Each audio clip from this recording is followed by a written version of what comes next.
गुर्जरों को आरक्षण दिलाने का पूरी तरह से बीड़ा उठाया था कर्नल किरोड़ी सिंह बैंसला ने, और वहां कोई नतीजा आया नहीं आया, कम आया, जो कुछ भी हुआ, उसके बाद कर्नल किरोड़ी सिंह बैंसला और उनके बेटे विजय बैंसला ने ज्वाइन कर ली बीजेपी। लेकिन बीजेपी भी आ गई तो गुर्जर आरक्षण में जो चाहते थे उतना सब कुछ नहीं मिला, और कहीं ना कहीं जो राजनीतिक इच्छाएं थी विजय बैंसला की वो भी पूरी नहीं हुई। और इसलिए संकेत ऐसे मिल रहे हैं, राजनीतिक भूमिकाएं ऐसी बन रही है कि लग रहा है अब विजय बैंसला कांग्रेस जाने की तैयारी कर रहे हैं।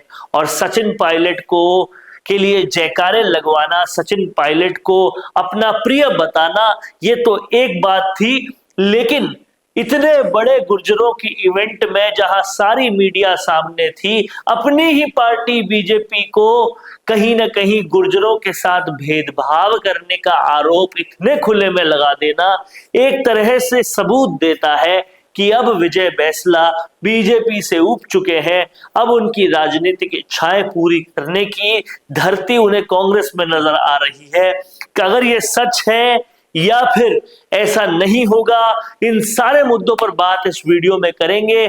आप देख रहे हैं संवाद, इस वीडियो के आखिर तक बने रहिएगा।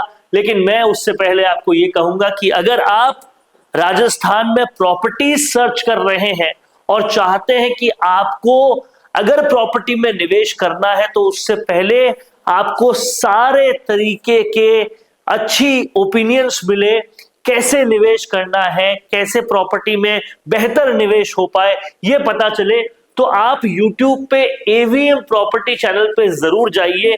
वहां आपको बताया जाएगा कि कैसे कम से कम पैसे लगाकर ज्यादा से ज्यादा प्रॉपर्टी में पैसा कमाना है, क्या करना है, वो आपको यहां से पता चलेगा।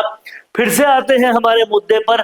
विजय बैंसला ने कांग्रेस जाने का क्या फैसला कर लिया है, ये वाकई बहुत बड़ा सवाल बन चुका है, क्योंकि हाल ही में जयपुर में जो गुर्जर समाज का एक बड़ा इवेंट हुआ उसमें विजय बैंसला ने कहीं ना कहीं ऐसे संकेत दे दिए हैं। उन्होंने सबसे पहले सचिन पायलट को साफ तौर पर उनके लिए जयकारे लगवाए और सचिन पायलट को अपना भाई बताया, सचिन पायलट के लिए बहुत प्यारी प्यारी बातें की। और उसके बाद जो उन्होंने किया वो सच में एक बड़ा सबूत, एक बड़ा संकेत दे रहा था कि अब शायद बीजेपी में उनकी पारी पूरी हो गई है। उन्होंने अपनी ही पार्टी बीजेपी पर बड़ा आरोप लगाते हुए कहा कि बीजेपी ने एक भी कैबिनेट मिनिस्टर जो है वो गुर्जरों को नहीं बनाया है, सिर्फ एक मिनिस्टर बनाया जो कि स्टेट मिनिस्टर है जवाहर सिंह बेड़म, जबकि कैबिनेट का कोई पोर्टफोलियो नहीं दिया। जबकि वसुंधरा राजे ने कानूलाल गुर्जर को न सिर्फ कैबिनेट का पोर्टफोलियो दिया था बल्कि सरकार का मुख्य सचेतक भी बनाया था। वहीं अशोक गहलोत सरकार ने तो सचिन पायलट भी उप मुख्यमंत्री रहे, कैबिनेट मंत्री भी रहे, अशोक चांदना भी रहे। इस तरीके से उन्होंने पूरी तरह से अपनी ही सरकार को घेर लिया और उससे साफ तौर पे ये लग रहा था कि अब बीजेपी में शायद विजय बैंसला की पारी पूरी हो गई है। और साथ ही ये जब उन्होंने कहा तो जाहिर बात है कि अब कुछ दिनों में जब विधानसभा लगने वाली है और मंत्रिमंडल फेरबदल होने वाला है, उससे तुरंत पहले ऐसा बयान देना वाकई कहीं ना कहीं एक बहुत बड़ा संकेत देता है कि विजय बैंसला अब बीजेपी से उनका मन जो है वो बढ़ता जा रहा है।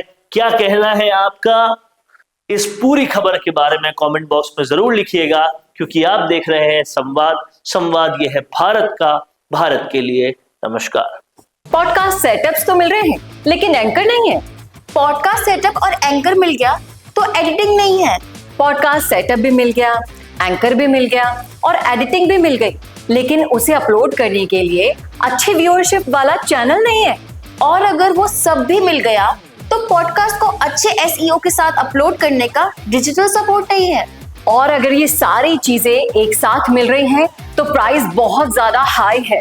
तो अगर आपको ये सारी चीजें चाहिए आपके अपने जयपुर में, जो आपको पॉडकास्ट सेटअप्स, एक्सपीरियंस एंकर्स, शानदार studio, amazing editing, 6 crore plus views वाले चैनल पर अपलोडिंग, और तो और सिर्फ पॉडकास्ट ही नहीं, उसके साथ आपको मिल रही है उसी पॉडकास्ट में 5 रील्स फ्री, वो भी सिर्फ 8,000 रुपए में। और ये सब कुछ मिल रहा है आपको सिर्फ और सिर्फ मिशी मीडिया सॉल्यूशंस में। तो सोच क्या रहे हैं? अगर आप भी चाहते हैं पॉडकास्ट के जरिए पूरे सोशल मीडिया पर छाना, तो अभी कॉन्टैक्ट कीजिए स्क्रीन पर दिए गए नंबर पर।